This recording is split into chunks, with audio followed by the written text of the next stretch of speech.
I thought I was clear of the straight garbage until Super Hexros was done. My expectations were low, but I thought if I got cleared for 24 episodes, it must at least have some quality control and funding. And at worst, it would just be a mediocre shonen series. I thought there was no way that the longest series on the block could end up being the bottom of the year. That would show me to ever think positive again, but what did Plunderer do so bad that it somehow beat the YouTube-appropriate cat porn series? Simply, it's rapey as sin! But let's stick a pin for that right now. As much as a patient with a golf ball in their stomach, I need to give some context. Plunderer's world is based around numbers. Every person in the world has a number. Do X, your number goes up. Do Y, your number goes down. The higher your number, the more powerful and important you are, as people with lower numbers have to do what you tell them. If your number reaches 0, shadow hands show up and pull you into the abyss, which essentially is hell. Also, if you're in the military, you can challenge others in star battles, and beating your opponent lets you steal the other person's numbers. Now let's get back to that pin. So, in these battles, shadow hands act as the judge and move the numbers around. But to do this, they have to get access to the spot where the number is. So if the main female's protagonist's number is on her inner thigh, and she resists, you're literally having the shadow hands forcefully spreading her legs, which is a yikes.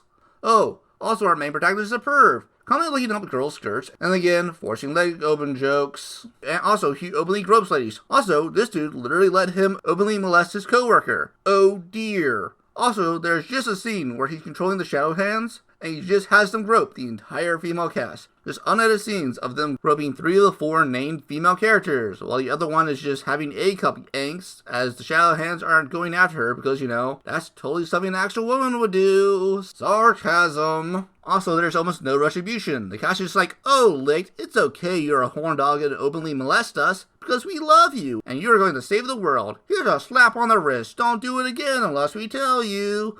There's no excuse for this, as it's messed up back in 2014 with the base series, it's messed up now in 2020, as it's always been messed up, because rape is bad, and I shouldn't have to tell you that. So don't promote a culture that excuses rape or sexual harassment, because you're not entitled to sex. Japan, you are guilty as hell of this. You had to make separate train lines for women, because you couldn't control enough of the male population to not sexually harass women in Japan. Fix your malfunction.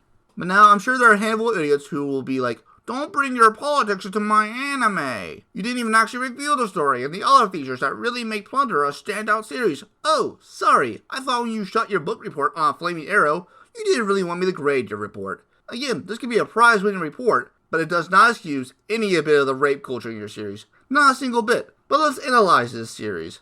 So I'll give you that you did some alright world building. You established the war, and the aces that basically forced the land, and that people staying in their lane in fear of losing their numbers does make sense, and that works. As well as the basics being fine as the character being thrust into the fate of the land because they possess one of the magic MacGuffins, and said magic MacGuffins do have value after they reveal they are basically Dragon Balls, but the bonus of just having one also buffs you up. Here's where you messed it up. You went too complicated, as not only did you involve time travel, you have 2 separate worlds and clones. So context time. So in this world, aerodynamics are illegal, mainly to hide the fact that the land is a country floating above the earth that has been ravaged by war. And people who made this country used the Dragon Balls to plunder the resources from the war-torn earth to have this oasis. We get this first revealed to us when a helicopter appears out of nowhere and the heroes have to fight it. A fine twist as you don't see it coming. However, once you get more information, it's inconsistent with the later world building, as the war was fought and ended like centuries ago. So you're telling me, somehow, an attacked helicopter survived that long, and it was in a state of repair to fly up to the country. As well as the first instinct upon seeing people is to open fire and destroy people. As well as the people who made this oasis decide it's more important to attack Licht instead of stopping the helicopter preemptively. Before you know, you have to call the witnesses or figure out a way to make people forget. It all feels a little contrived, like you were doing this just for a cool moment or a cool fight, and hoping people don't think back and go, wait a moment, that doesn't work when you think about it.